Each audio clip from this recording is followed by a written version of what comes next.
রজমকৃত এবং কোরআনচ্যুত শয়তান সিফাতের নেতা এবং কর্মী জিন এবং মানুষ থেকে আল্লাহ তাআলার কাছে আশ্রয় প্রার্থনা করছি। বিসমিল্লাহির রহমানির রহিম। পরমদাতা দয়ালু আল্লাহ তাআলা নামের সাথে আরম্ভ করছি। আসসালামু আলাইকুম ওয়া রাহমাতুল্লাহি ওয়া বারাকাতুহু।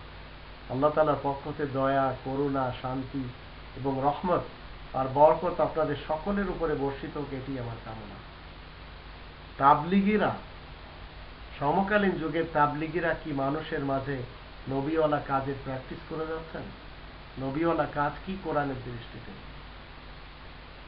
কোরআনের ৬২ নম্বর সূরা জুমা এর ২ নম্বর আয়াতে আমরা দেখব, এখানে আল্লাহ বলতেন, হুয়াল্লাযী বাআসা ফিল উম্মিয়িন রাসূলাম মিনহুম ইয়াতলু আলাইহিম আয়াতিহি ওয়া ইউযাক্কিহিম ওয়া ইউআল্লিমুহুমুল কিতাবা ওয়াল হিকমা ওয়া ইন কানু মিন ক্বাবলু লাফী দালালিন মুবিন।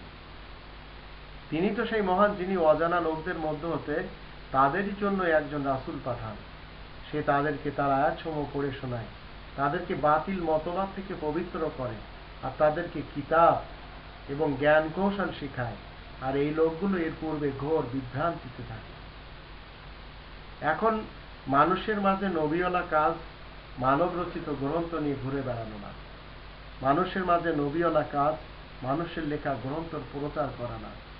মানুষের মাঝে নবীওয়ালা কাজ হলো